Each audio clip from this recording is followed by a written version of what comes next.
네, 그럼 지금부터 강연 순서를 이어가 보도록 하겠습니다. 제7회 강원 과학기술 대축전 3일차 강연을 진행하도록 하겠습니다. 먼저 3시부터 1시간 동안 준비되어 있는 지식재산 콘서트를 진행하도록 하겠습니다. 지식재산 콘서트는 현재 이동희 전문가님께서 준비를 해주셨는데요. 서울대학교 화학교육 석사를 수료하시고 현재 메가스터디 러셀, 메가스터디 교육 강사이시자 대치 원탑 대치중심 학원과학과 강사이신 우리 이동희 강사님께서 준비를 해주셨습니다. 우리 강사님 모실 때 박수로 만나보시도록 하겠습니다. 이동희 강사님이십니다.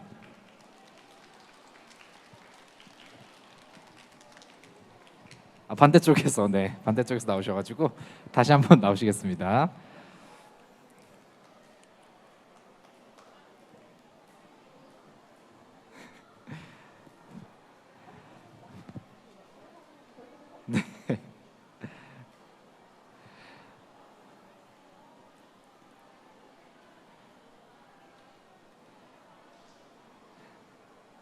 네, 우리 이동희 강사님은 다시 한번 큰 박수로 만나보겠습니다. 박수 부탁드립니다.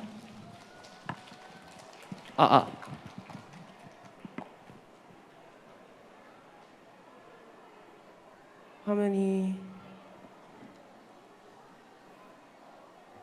처음 화면으로 혹시 갈 수 있을까요? 네, 안녕하십니까. 저는 우선 과학 강사로 일하고 있는 이동휘라고 합니다. 다시 한번 인사드리겠습니다.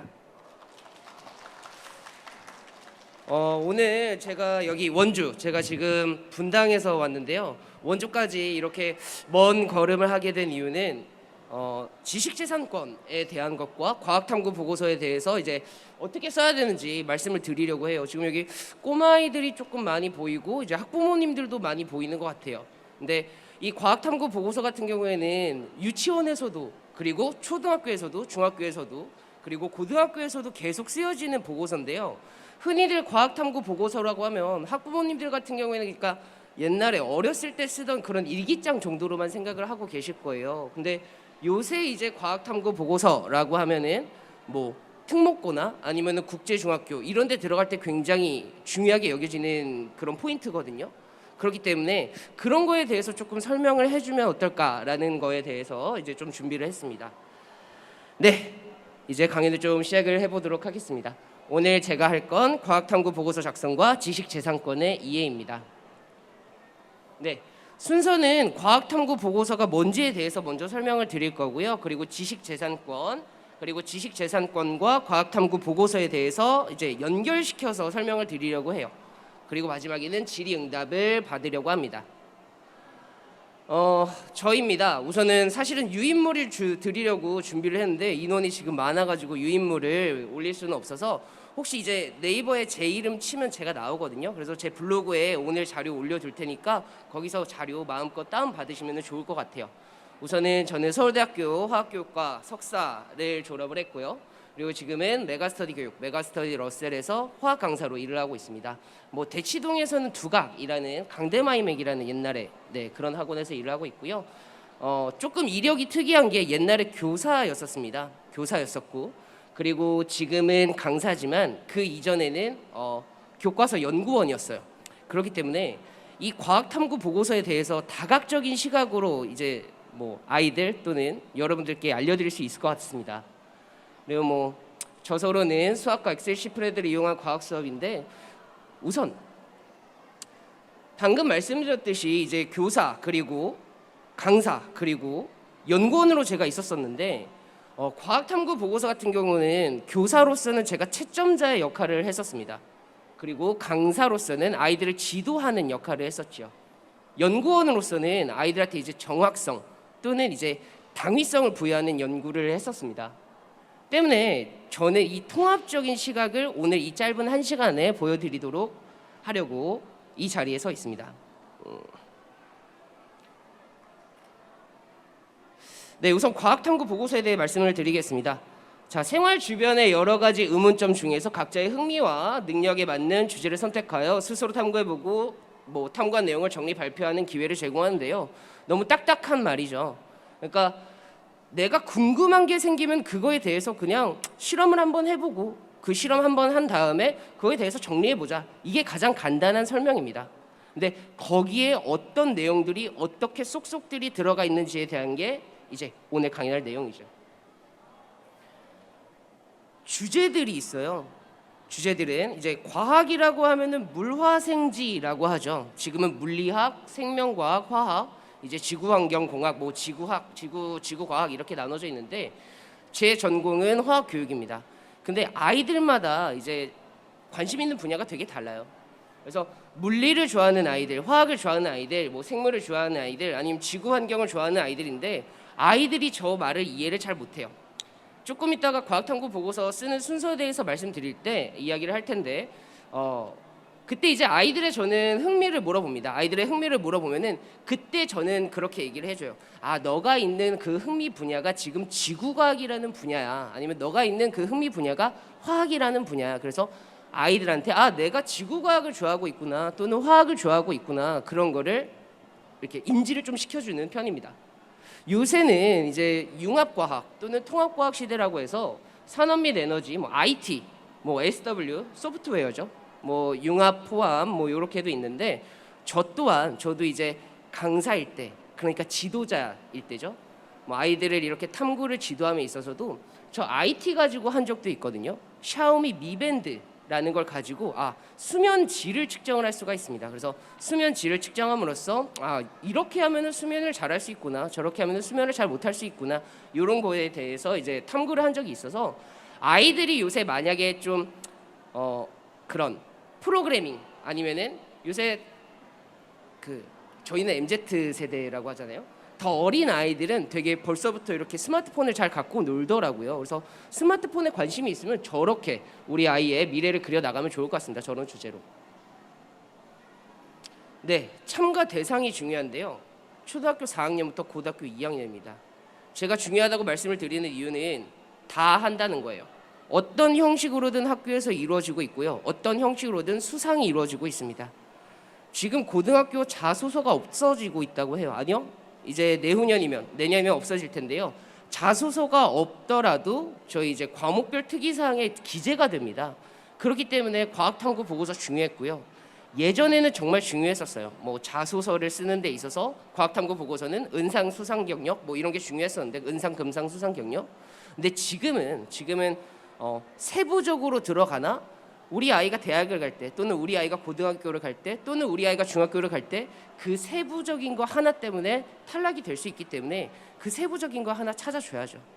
그리고 정말 제가 좀 사교육적으로 이야기를 하지만 다시 제가 교사로서 말씀을 드리자면 제가 교사로서 이 아이를 뽑을 때 또는 교사로서 이 아이에 대해서 세부적인 특이사항을 적을 때 정말 탐구적인 이 능력을 보여줄 수 있는 보고서만 있다면 저는 충분히 적어주고 싶거든요.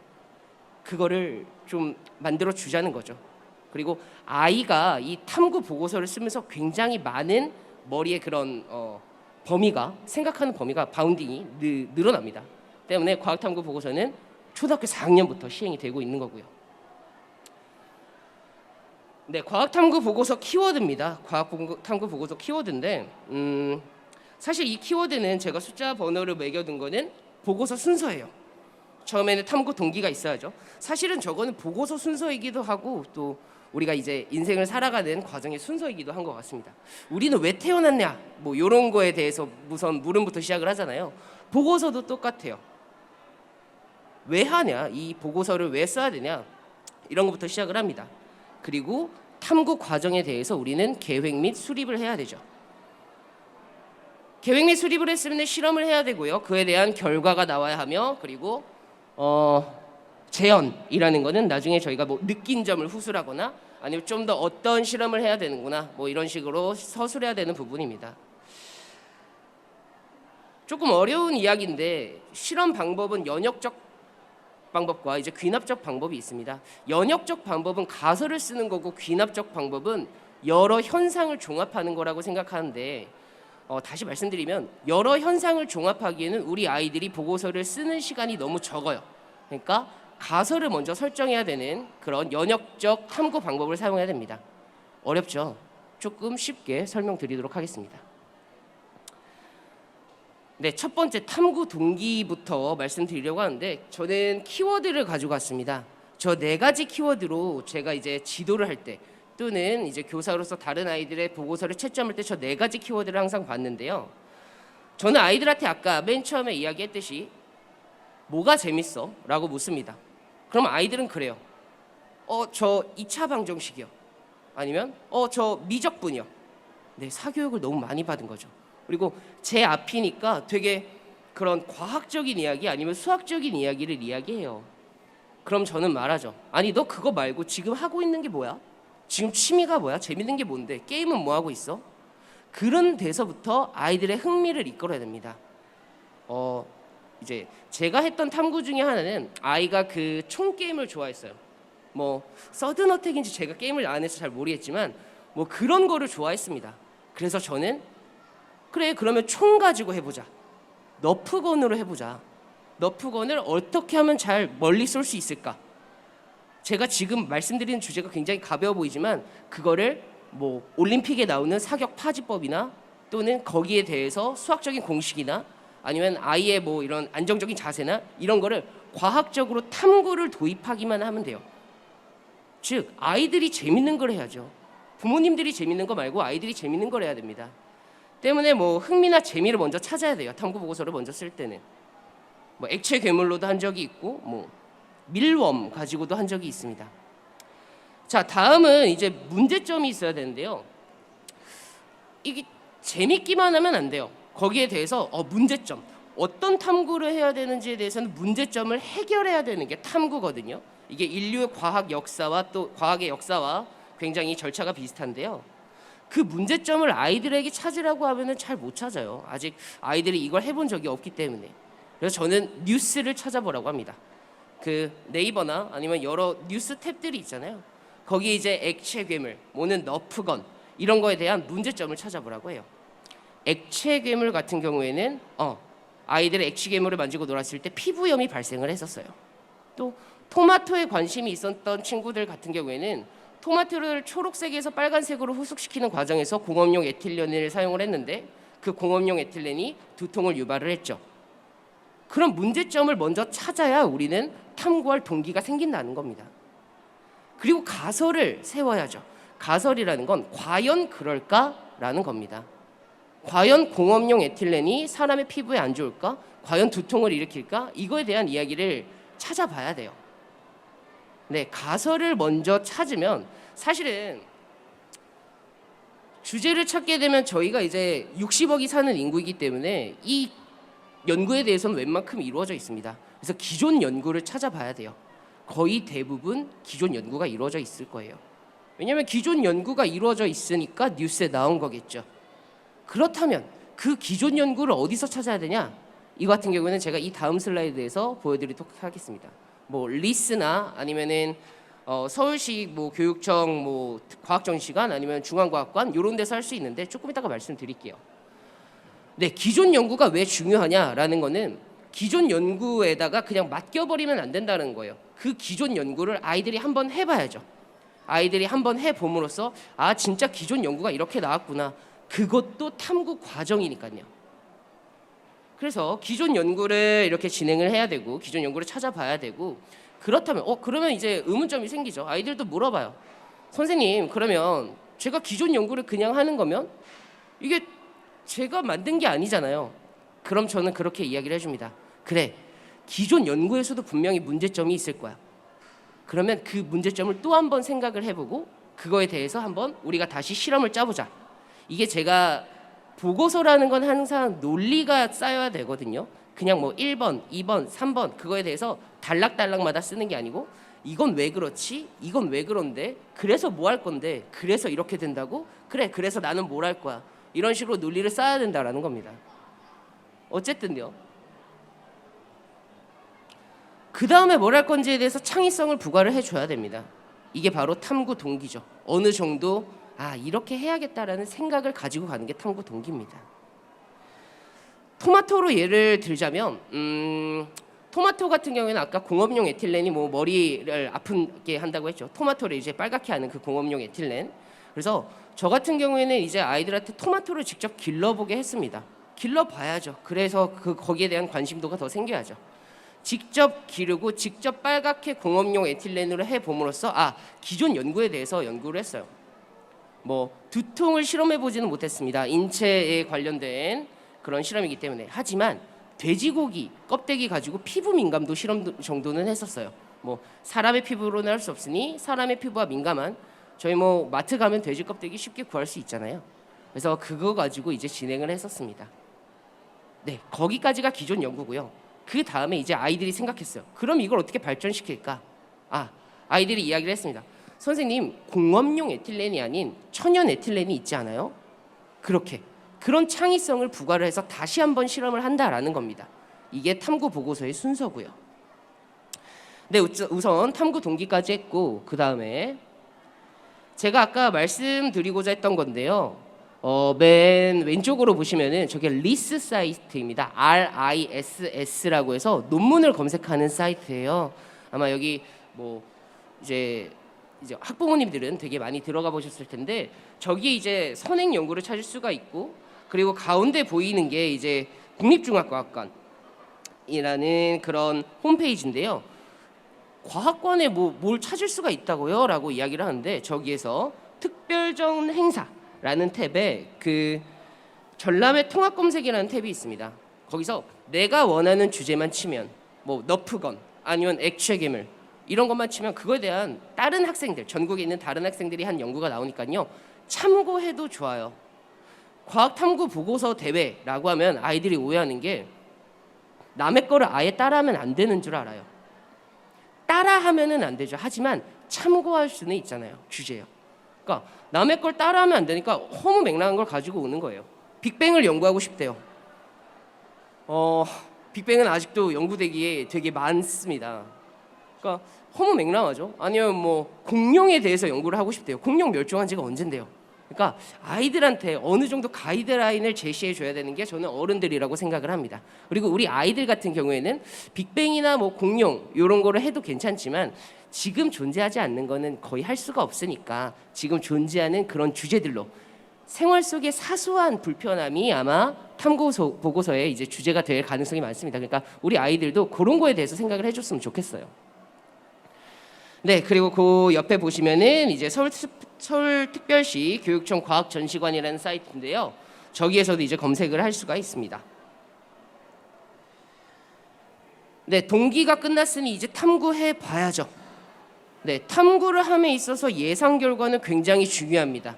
이 예상 결과는 가설이라는 게 들어가야죠. 아까부터 계속 말씀드렸죠. 그 가설이요. 이 예상 결과가 있어야 실험이 굉장히 첨예하게 나갈 수가 있어요. 방향성이 생긴다라는 거죠. 내가 예상하는 결과도 없이 아무거나 실험을 하게 되면 그때부터는 중구난방이라는 거예요. 네, 예상 결과. 네, 그래서 방향성이 생겨야 되고요. 그리고 변인이라는 걸 설정을 해야 돼요. 변인이라는 거 굉장히 어려운 단어거든요. 아이들이 이제 고등학교 가서도 되게 어렵게 느끼는데 변인이 뭐냐면 간단하게 예를 들면은 내가 눈이 부실까? 이거에 대한 그 실험을 하고 싶어요. 내가 눈이 부실까? 가설을 지금 하나 들었죠. 그럼 변인이라는 건 뭐냐면 불을 켰다, 불을 껐다 이런 게 변인인 거예요. 내가 실험을 함에 있어서 내가 쉽게 조작할 수 있는 애들이 변인인데 그런 변인들을 되게 예민하게 설정을 해줘야 된다라는 거죠. 그래서 변인을 설정을 해야 되는데 통제 변인이라는 것도 정확하게 설정을 해줘야 돼요. 다시 아까 눈이 부신 걸로 다시 예를 들자면 불을 껐다 켰다 그러면 그 똑같은 공간에서 불을 껐다 켰다 해야지 제가 뭐 한국에서 불을 껐다 켰다 아니 뭐 일본에 있는 동굴에서 불을 껐다 켰다 이러면 또 안 되잖아요. 그러니까 통제하는 것도 명확하게 해주는 것도 중요하다라는 겁니다. 확실하게 해줘야죠. 세 번째 키워드는 실패입니다. 아이들이 실패를 굉장히 두려워해요. 실패를 두려워하는 이유는 부모님들한테 혼나서겠죠. 그렇죠? 뭐 선생님들한테도 많이 혼나봤고 틀리는 걸 굉장히 두려워해요. 근데 그거는 시험이라는 겁니다. 지금 하는 건 탐구예요. 실험이죠. 시험이 아닌. 네. 실험을 해야 되는 거기 때문에 실패를 두려워하면 안 되고 그 실패를 다시 내가 바꾸면 돼요. 성공으로 바꾸면 되고 그 실패를 이제 기회 삼아서 더 진화시키면 된다라는 거예요. 저도 이제 아이들이랑 할 때 실패를 굉장히 많이 했습니다. 토마토 계속 초록색 상태고 토마토 썩은 적도 있고 뭐 돼지고기 민감도 실험을 했는데 오히려 뭐 공업용 에틸렌이 더 민감도에서 더 좋게 나온다거나 아니면 뭐 천연 그런 숙성 물질 뭐 이런 것들이 더 제 예상 결과를 계속 벗어나는 실험 결과들이 많이 나올 때가 있죠. 뭐 샤오미 Mi Band 같은 경우에는 분명히 치킨을 먹고 잤는데 아이가 더 잘 잔 거예요. 더 잘 자면 안 되는데 약간 그런 식의 실패를 겪은 적이 좀 있습니다. 근데 이거는 하나의 사례입니다. 사실은 어떠한 결과라는 거는 많은 사례들이 모여서 결과가 되는 거거든요. 그러니까 실패를 두려워하지 말고 한 번 안 됐다고 안 하지 말고 계속 해나가야 되는 겁니다. 하지만 조금씩 바꿔서요. 네, 바꿔서 해나가야 되고 그게 바로 4번 과정의 진화입니다. 과정 진화 시켜야죠. 그냥 가만히 멀뚱멀뚱 보고 있으면 안 됩니다. 과정 바꿔줘야 됩니다. 네, 다음 실패와 과정의 이 진화는 한 번만 일어나면 또 안 돼요. 여러 번 일어나야 된다는 말씀 꼭 기억을 드리고 싶고요. 네, 이제 결과를 써야죠. 결과를 쓸 때는 아까 말씀드렸듯이 논리적인 구조, 즉 과정의 순서대로 써야 됩니다. 논리적인 순서요. 선생님 저 3월 20일에는 돼지고기 실험을 했고요. 3월 21일에는 그 포도 숙성을 실험을 했어요. 그러면 그 일자별로 쓰는 건가요? 아니요. 보고서는 그게 아니에요. 그거는 탐구 노트 또는 탐구 일기일 뿐입니다. 보고서라는 건요. 차근차근 논리를 쌓아가야 돼요. 아까 탐구 동기했죠. 내가 왜 해야 되는지 했으면 그 다음에 탐구 이제 과정을 써줘야죠. 탐구 결과도 저는 탐구 과정과 똑같이 쓰라고 이야기를 합니다. 똑같은 순서로요. 그러면 그 논리가 착착 맞아 들어가거든요. 네, 논리 순서에 맞게 보고서를 구성해야 되고, 네, 절대 시간 순서로 하면 안 되고요. 뭐 토마토 다시 예를 들자면 계속 토마토밖에 이제 예를 안 드는데 토마토를 기르면 그 기르는 과정을 결과에 쓰고 그리고 기른 다음에 후숙하는 과정을 결과에 써야 됩니다. 토마토는 나기 전에 자라야 되잖아요. 그렇죠? 자라난 다음에 이제 나서 후숙하는 과정을 써준 다음에 그 다음에 이제 그 공업용 에틸렌으로 토마토를 실험을 했으니 그 공업용 에틸렌으로 돼지 민감도 실험을 한번 해보는 거예요. 얘가 민감한지 안 민감한지. 얘가 민감했다. 돼지 민감도에서 뭐 돼지 고기가 많이 썩었다. 이러면은 실험이 잘 나온 거죠. 인체에 유해하니까요. 그 다음에 나와야 되는 거는 천연 숙성제를 만들어야 되는 거예요. 천연 후숙제요. 왜냐하면 얘네를 발전시켜야 된다고 했잖아요. 이 발전시킨 그 천연 숙성제로 다시 토마토를 숙성을 시켜보는 겁니다. 똑같은 구성으로요. 똑같은 시간 테이블이죠. 그 다음에 돼지 민감도 해보면 토마토 후숙도 잘 됐고 돼지 민감도에서도 민감한 반응이 안 나왔다면 자 이제 비교를 해보면 되는 겁니다. 공업용 에틸렌은 돼지고기에서 민감도가 나왔고 천연은 돼지고기 민감도에서 민감도가 안 나왔고 뭐 멀쩡했고 근데 토마토 후숙은 잘 될까? 그럼 뭐를 선택해야겠어요? 당연히 천연 후숙제를 선택을 해야겠죠. 이 순서대로 보고서를 구성을 해주는 겁니다. 세로 형태로요. 네, 테마 단어 2는 솔직함이에요. 거짓말을 친구들이 굉장히 많습니다. 탐구 보고서요. 그거 어른들 눈에 사실 보이잖아요. 그러니까 어른들 지금 여기 어른들 이 보시면 이제 아이들 거짓말 치는 거 다 보이시잖아요. 여기 아이들이 있는데 뭐 우리 아이들이 어른들한테 거짓말 치면 어른들은 다 보여요. 어쨌든 탐구 보고서는 그게 더 보이거든요. 사진을 거짓말 친다든가 아니면 뭐 구글에서 퍼온다든가 이런 게 보입니다. 그렇기 때문에 솔직하게 써줘야 돼요. 아이들은 그래요. 선생님 저 이거 틀리기 싫은데요. 아까 그거의 일환이죠. 이제 시험의 일환인데 틀린 걸 보여주기가 창피한 거예요. 자기는 과학에서 뚜렷한 걸 보여주고 싶으니까. 아니요. 보고서는 뚜렷함을 보여주는 게 아니고 그 과정을 보여주는 이제 그런 결과물입니다. 네. 그렇기 때문에 솔직하게 써줘야 되고요. 저는 아이들한테 실패한 모든 것까지 다 쓰라고 해요. 왜냐면 그게 보고서가 발전하는 과정이니까요. 네, 단어 3번은 저는 도표와 사진이라고 생각합니다. 그냥 줄글은 재미가 없잖아요. 사실 제가 여기 나와서 저기다가 줄글 쭉 써놨으면 아마 여기 대부분의 이제 어른분들 그리고 아이들은 너무 재미없어 할 겁니다. 어느 정도 키워드를 가지고 오고 저렇게 그림으로 나타낸 이유는 정확하게 시각화를 해줘야 된다라는 거예요. 도표와 사진은 제가 뒤에서 보여드릴 거고요. 마지막은 이제 선호도 조사입니다. 저는 저게 제가 지도했던, 사실은 제가 채점했던 학생들 중에 이 보고서는 진짜 좀 특이하다라고 생각했던 보고서 중에 선호도 조사를 한 거예요. 과학탐구 보고서 맞습니다. 과학에 대한 보고서 맞는데요. 그거에 대해서 사람들한테 선호도로 조사를 한 거예요. 어떤 거로 다시 토마토로 얘기를 드릴게요. 토마토로 얘기를 드리면 오케이. 천연이 사실은 제 실험에서는 천연이 좀 덜 나왔어요. 천연에 대한 그런 후속 결과가 좀 덜 나왔는데 피부 민감도는 굉장히 좋았던 거예요.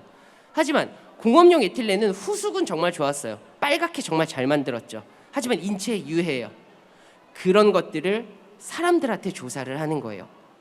사람들한테 조사를 하면 당연히 뭘 쓴다고 하겠습니까? 후숙은 조금 안 돼도 인체에 무해한 에틸렌을 사용한다고 할 겁니다. 이거를 하는 이유는 첫 번째는 사실 약간 모자랐던 결과에 대한 그런 조각을 채우기 위해서거든요. 완벽한 결과라면 공업용 에틸렌보다 후숙이 좋아야 되고 빨갛게 더 잘 만들어야 됐고 돼지고기 민감도가 좋았어야 됩니다. 근데 지금 결과 미흡하잖아요. 그 미흡함을 여론으로 좀 채워주는 겁니다. 두 번째는 뭐냐면 요새는 이제 융합형 인재를 원해요. 융합형 인재라는 거는 그냥 과학만 잘하는 아이가 아닌 사회도 잘하고 뭐 예술도 잘하고 이런 아이들을 원합니다. 보고서도 그 일환으로 써주는 거예요. 선호도 조사. 그거 왜 해? 가서 이걸 하는 이유는 융합을 시키기 위해서입니다. 과학적인 결과와 사회적인 결과를 융합하기 위해서 선호도 조사를 하는 거예요. 한 페이지 넘겨보면은 실제로 아이들이 만든 그런 도표와 사진인데요. 왼쪽 같은 경우에는 머리카락 가지고 실험을 했었어요. 샴푸에 이제 머리카락 지금 저희가 실용화되어 있는 그 샴푸에 뭐 머리카락에 묻으면 계면활성제 뭐 이런 안 좋은 물질들이 들어가 있나 봐요. 그래서 그거에 대해서 탐구할 때 현미경 가지고 촬영을 한 겁니다. 요새 이 촬영용 현미경 같은 경우에는 쿠팡에서 한 35,000원이면은 살 수가 있거든요. 그래서 혹시 아이들 그런 거 관심 있으면 미생물 아니면 개미 제가 이제 강사 초반에 초등학생 아이들을 가르칠 때는 그런 현미경으로 제 팔에 있는 살 이런 거 보여줘도 굉장히 신기했어요. 그러니까 우리 어른분들, 학부모분들은 또는 아이들은 좀 그런 게 궁금하면은 뭐 부모님한테 요거 좀 사주세요라고 하면은 표정들이 부모님들 어쨌든 그런 거 하나 사주시면 이제 과학적으로 탐구할 수 있으니까 좋을 것 같아요. 그리고 선호도 조사를 한다고 했습니다. 가운데가 선호도 조사하는 그런 폼인데요. 네이버 오피스라는 사이트예요. 그래서 저쪽에서 이제 선호도 조사를 해서 바로 그 세 번째 그림에 있는 도표로 나오거든요. 그래서 당신은 뭐 여자입니까 남자입니까? 당신은 저 샴푸 실험으로 다시 말씀을 드리면 천연 샴푸를 쓰시겠습니까? 뭐 아니겠습니까? 뭐 이런 선호도 조사를 하는 거예요. 그래서 그 선호도 조사를 함으로써 이제 아이들한테 이제 그 심사위원들한테 어필을 하는 거죠. 나는 이런 융합형 인재다라는 걸요. 마지막에 재현입니다. 재현이라는 거는 느낀 점을 서술을 하는 거거든요. 저는 사실 이 재현 부분이 가장 중요하다고 생각을 해요. 왜냐면 여기에 좀 제가 좀 이야기 드릴 게 많은데 어쨌든 아이들이 실험을 하고 느껴야 합니다. 느끼고 반성은 사실 혼나야만 반성을 하는 게 아니거든요. 자신의 과정의 실패에 따라서도 반성을 하고 그거에 대해서 더 나아가야 되는 과정인데 거기에 대해서 느낀 점이 정말 중요하다고 생각해요. 그러니까 객관적인 보고서지만 인간적인 부분이 들어가는 부분이라고 생각을 하고 있습니다. 저 느낀 점은요. 그래서 탐구자의 감정이 어느 정도 들어가도 된다고 생각을 해요. 그래도 막 이제 느낀 점을 쓰라고 하니까 망했어 막 이렇게 쓰는 아이들이 있는데 그 정도 말고요. 아, 내가 이렇게 했는데 조금 아쉬웠다. 아니면 이렇게 했을 때 좀 기뻤다. 요 정도의 내용들 들어가면은 나중에 이제 아이들이 탐구 보고서를 쓴 걸 봤었을 때 그때 느낌이 있어서 또 다른 연구를 함에 있어서도 굉장히 이제 긍정적인 영향을 받을 수 있을 거라고 생각이 듭니다. 네, 실험 과정에서 아쉬움 느껴야 되는데요. 과정 설계는요 처음부터 완벽할 수 없습니다. 누구나 아쉬울 거예요. 네, 뭐 아인슈타인도 아마 아쉬웠을 겁니다. 뭐 흔히 아는 과학자 뭐 케플러도 다 아쉬웠을 거예요. 그 아쉬움을 가지고 있었으니까 위대한 과학자가 된 거거든요. 우리 아이들도 아쉬움을 가지고 있어야 합니다. 아, 나는 왜 그때 설계를 조금 그렇게 했지? 나는 그때 왜 이런 변인을 설정하지 못했을까? 물론 이 보고서 안에서 어느 정도 이 진화는 했겠지만 사실 보고서를 내야 되는 제출 기한이 있잖아요. 이걸 평생 할 수는 없는 거잖아요, 아이들이. 그렇기 때문에 다음 보고서를 작성할 때, 다음 주제를 작성할 때 탐구 설계를 함에 있어서도 좀 더 유연함을 갖추기 위해서 네, 이렇게 실험 과정에서의 아쉬움을 느껴야 하는 겁니다. 사실 아이들이 좀 아쉬워하는 건 그런 거예요. 기간도 기간인데 돈을 굉장히 아쉬워해요. 그러니까 사실은 아까 머리카락 현미경에서도 봤듯이 머리카락을 좀 크게 봤을 뿐이에요. 거기에 있는 뭐 단백질이나 단백질 구조나 저희 뭐 광고에서 흔히 보는 그런 단백질 구조 보이죠? 그런 것도 좀 보고 싶은데 아이들은 못 보는 거예요. 또 아까 돼지고기 민감도 실험도요.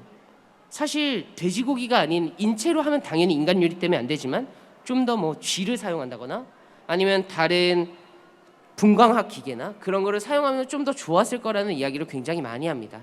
때문에 그 아쉬움을 좀 아이들이 갖고 나중에 큰 과학자가 됐으면 좋겠어요. 왜냐하면 그런 큰 과학자가 되면은 그렇게 분광학 기기가 있거나 아니면은 뭐 정확한 실험 기기가 있는 곳으로 가서 실험을 하게 될 거니까요.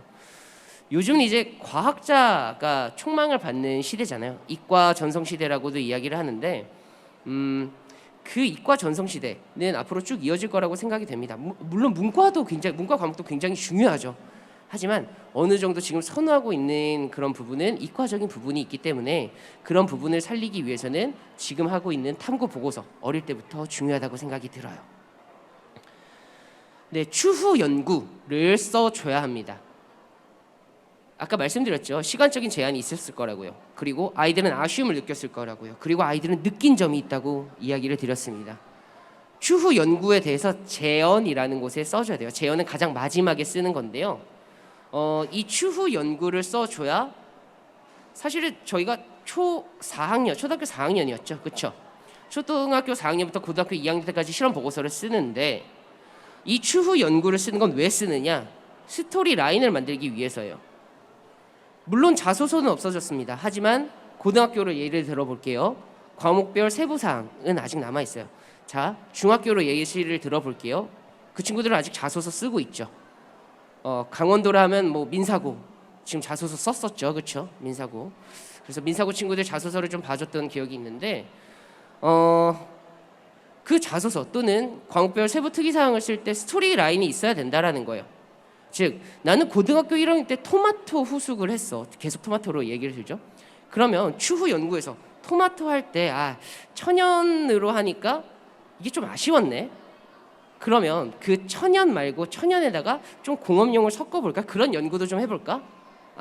이 첫 번째 실험에서 통제 변인이 아쉬웠으니 두 번째 연구에서는 변인들을 좀 더 다양하게 아니면 제한을 하는 걸 좀 더 많이 해서 해볼까? 그게 고등학교 2학년이 되는 거예요. 2학년의 연구요. 마지막 3학년의 연구요. 3학년의 연구 같은 경우에는 자기가 가고 싶은 과에 대한 연구를 해주면 좋아요. 사실은 연구할 시간 없거든요. 3학년 때. 지금도 고3 아이들을 가르쳐 보면 뭐 정시하기 바쁜데 거의 고등학교 2학년 때 끝난다고 보면 돼요. 근데 이제 뭐 장래희망을 적을 때 의학계열이면 그 토마토를 의학계열로 바꾸면 되거든요.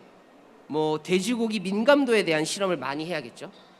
자, 이제 뭐 자연공학 계열, 그럼 토마토에 대한 실험을 많이 하면 되겠죠. 그런 추후 연구를 뒤에다 써놓는 거예요. 왜냐? 나중에 이제 교수님들 아니 입학사정관들이 봤었을 때 이 친구는 1학년 때부터 이렇게 스토리 라인을 가지고 연구를 했구나 라는 걸 어필할 수 있기 때문이죠. 그래서 추후 연구를 꼭 써주어야 하고요. 마지막은 단어 4는 참고 문헌입니다.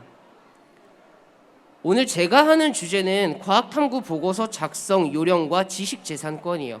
지식재산권 같은 경우에는 아마 여기 많이 돌아다니면서 보셨을 겁니다. 지식재산권에 대한 내용들이요.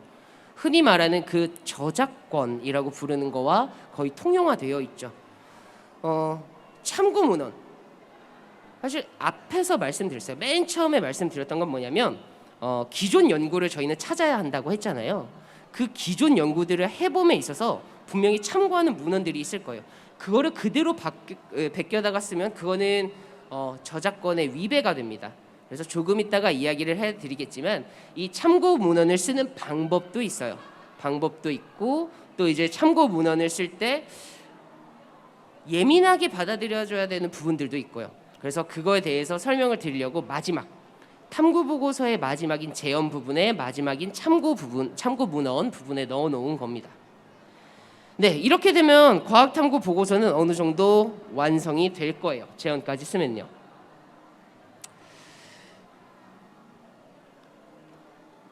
이제 지식재산권에 대해 말씀을 드리려고 해요.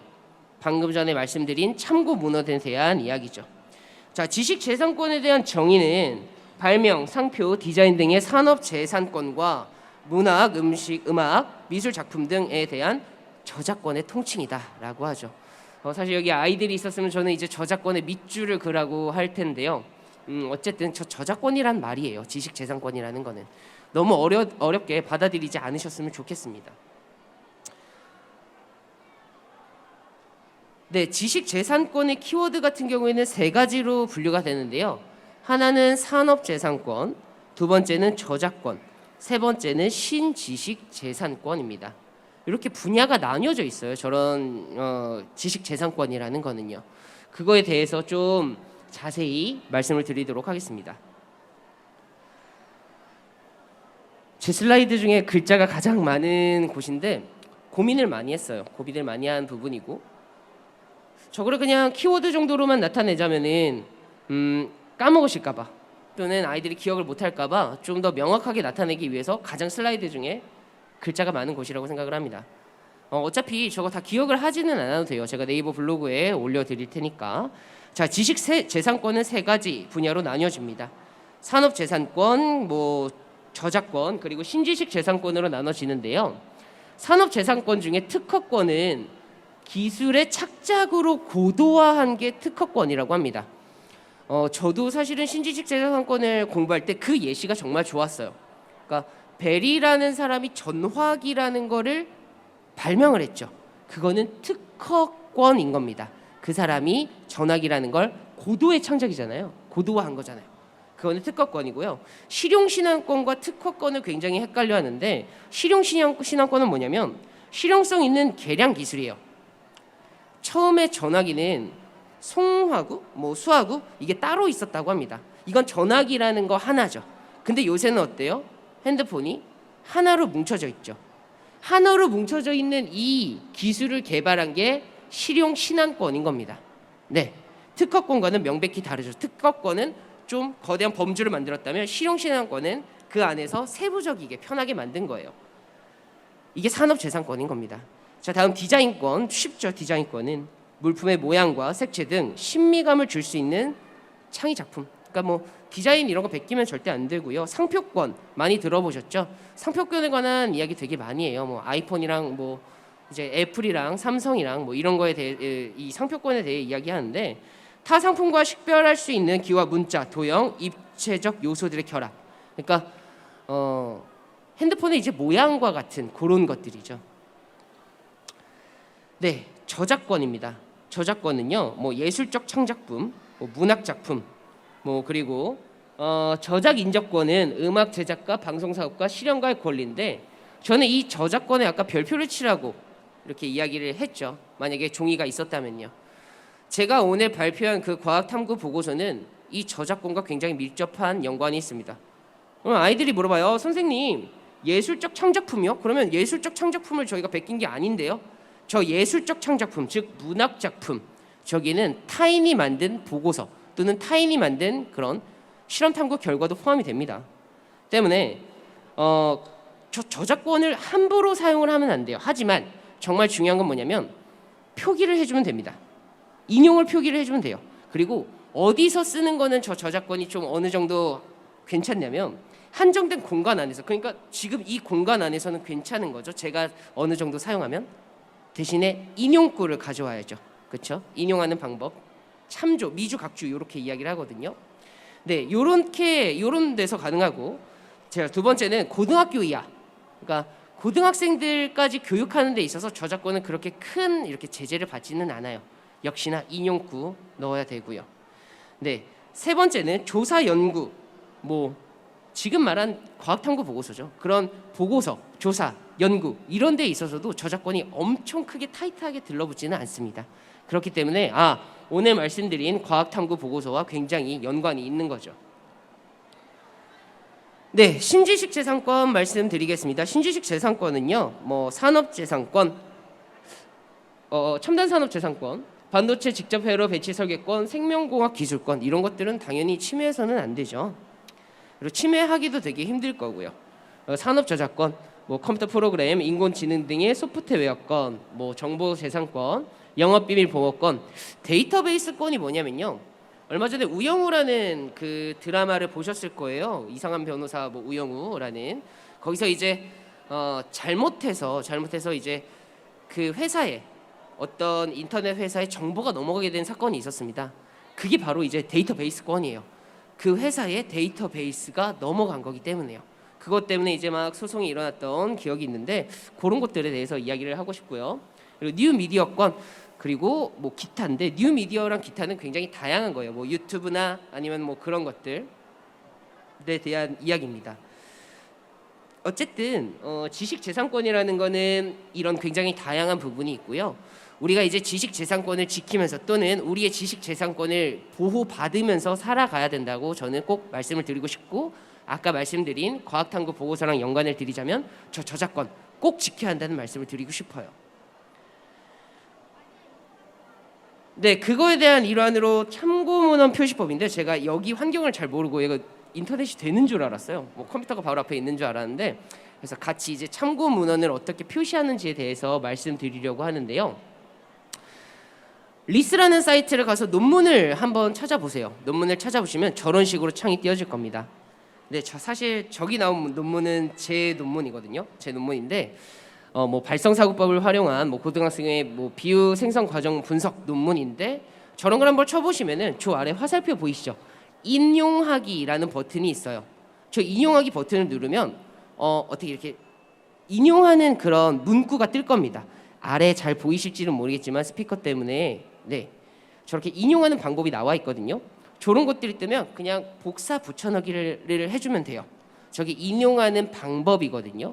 복사 붙여넣기를 하면 나 지금 여기서 이걸 인용하고 있으니까 저작권에 위배되지 않지? 라고 도장 마크를 찍는 거라고 생각을 해주시면 됩니다.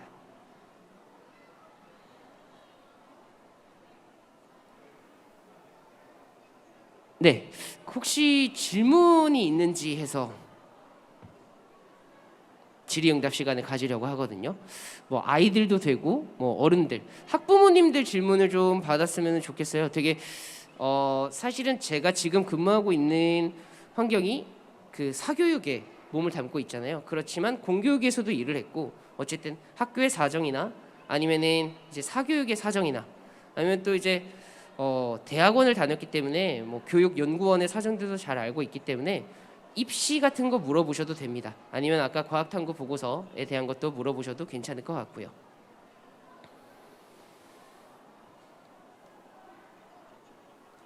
제가 하나 말씀드리고 싶은 거는 그걸 얘기를 말씀 안 드렸네요.